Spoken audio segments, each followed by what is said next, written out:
देखिए, कितने सीटों पर हमारी पार्टी चुनाव लड़ेगी इस विधानसभा के चुनाव में आपको सम्मानजनक सीट दिया जाएगा। आप कह रहे हैं कि एनडीए काफ़ी ईमानदार साथी है, लेकिन चिराग पासवान का कहना है कि जिस पार्टी का आप लोग नाम ले रहे हैं वो एनडीए के सहयोगी है ही नहीं लोकसभा चुनाव के समय से।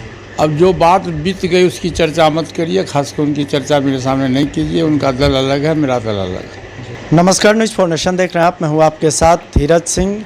आरएलजेपी प्रमुख और पूर्व केंद्रीय मंत्री पशुपति कुमार पारस ने पिछले दिनों केंद्रीय गृह मंत्री अमित शाह से मुलाकात की थी, जिसके बाद कहा जा रहा है कि पशुपति कुमार पारस की जो एनडीए से नाराज़गी थी वो समाप्त हो गई। हमारे साथ हैं, खुद बातचीत करने के लिए मौजूद हैं। सर, क्या कहेंगे? पिछले दिनों गृह मंत्री जी से आपकी मुलाकात हुई, प्रिंस राज भी जो प्रदेश अध्यक्ष वो भी गए थे आपके साथ।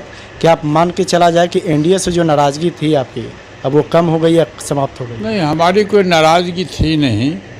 और एक स्वाभाविक है कि जब लोकसभा का चुनाव हुआ, हमारे 5 सांसद थे हम लोग।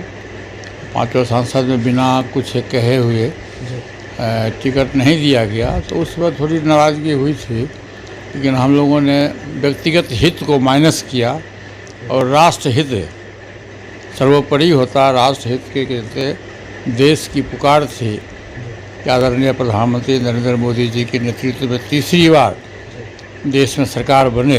हम लोगों ने वर्कर्स मीटिंग बुलाई और वर्कर्स मीटिंग बुला करके सब लोगों की राय हुई कि व्यक्तिगत हित और दल के हित को माइनस करते हुए देश और राष्ट्र के हित की बात होनी चाहिए। और इसमें हम लोगों ने सर्वसम्मति से प्रस्ताव पास किया।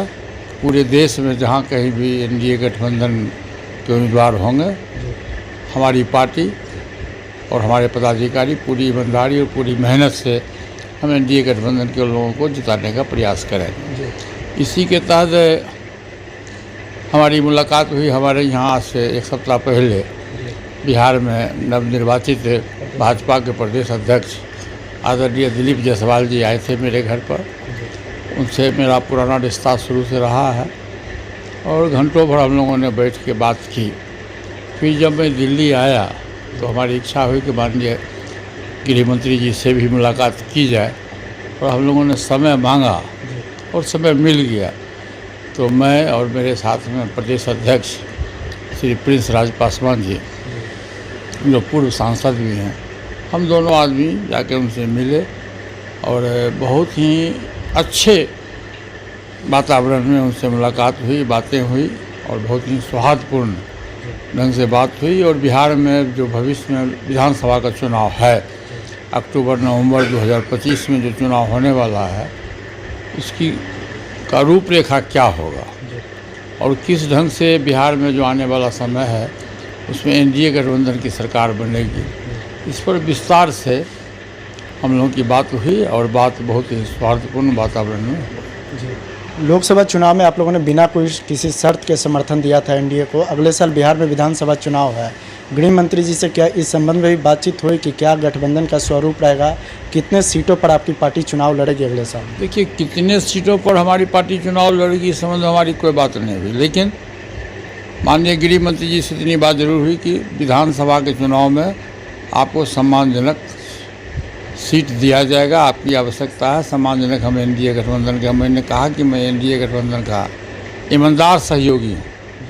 कोई बहुत लोग आता है जाता है, लेकिन मैं 2014 से लेकर आज तक बहुत ईमानदारी से मैं एनडीए गठबंधन का साथ हूँ और मैं भविष्य में भी रहूँगा। इसलिए हमारी जो उपयोगिता है या हमारे दल का जो संगठन है, हम संगठन करता रहे हैं शुरू से। 47 वर्ष पहले हम बिहार विधानसभा के सदस्य हुए थे। उसमें हमारा उम्र बहुत कम था और जेपी मूवमेंट से हम लोग निकले थे। तो हम लोग संगठन करता रहे हैं, तो हमारे संगठन का लाभ एनडीए गठबंधन को मिलना चाहिए। इन सभी बातों पर उन्होंने कहा कि ठीक है, जब समय आएगा तो निश्चित रूप से प्राथमिकता के आधार पर आपको की ज़रूरत है, आपको सहयोग किया जाए। आप कह रहे हैं कि एनडीए काफ़ी ईमानदार साथी है, लेकिन चिराग पासवान का कहना है कि जिस पार्टी का आप लोग नाम ले रहे हैं वो एनडीए के सहयोगी है ही नहीं लोकसभा चुनाव के समय से। अब जो बात बीत गई उसकी चर्चा मत करिए, खासकर उनकी चर्चा मेरे सामने नहीं कीजिए। उनका दल अलग है, मेरा दल अलग है। क्या कैसे देखते हैं वो जो लगातार कई मुद्दों पे विरोध किए हैं एनडीए में रहते हुए भी, आप ईमानदार साथी की बार बार बात कर रहे हैं उनके। मैं इस संबंध में कुछ नहीं बोल सकता हूँ। मैंने कहा ना कि उनकी बातें अलग है, उनका सोच अलग है, मेरा अलग है। एक चर्चा सर और है कि आरजेडी के विधायक हैं मुकेश रोशन, उनका कहना है कि जो चिराग की पार्टी के 5 सांसद हैं उसमें से 3 सांसद बीजेपी के संपर्क में है। आप इस बयान को कैसे? ये तो आप लोगों को सबको पता है, प्रेस मीडिया के लोगों को, कि क्या परिस्थिति है, क्या स्थिति है और भविष्य में क्या होने वाला है। ये जानकारी हमारे प्रेस मीडिया के साथी हैं, सबको पता। हमसे बेसी जानकारी आप लोगों को है, इसलिए उस संबंध में हमसे कुछ नहीं बोलवाइए तो बेसी अच्छा होगा। तो क्या आप मान रहे हैं कि एक बार फिर से उनकी पार्टी में टूट देखने को मिल सकती है? मैं उस संबंध में कुछ नहीं बोलूँगा और मैंने पहले कह दिया कि हमसे अधिक जानकारी आप लोगों को है। आप लोग अपना पता करिए कि क्या सही है, क्या गलत है। आखिर में एक सवाल है कि अगले साल बिहार विधानसभा का चुनाव है, चिराग पासवान की भूमिका को एनडीए में आप कैसे देखते हैं, चूँकि आप भी एनडीए के ईमानदार मैं साथी अपनी पार्टी की जिम्मेदारी लेता हूँ कि मैं एनडीए गठबंधन में हूँ।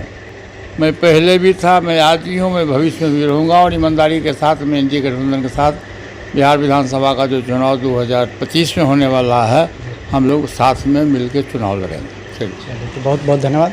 यह पूर्व केंद्रीय मंत्री और आरएलजेपी के राष्ट्रीय अध्यक्ष पशुपति पारस। दिल्ली से न्यूज़ फॉर नेशन के लिए मैं धीरज सिंह।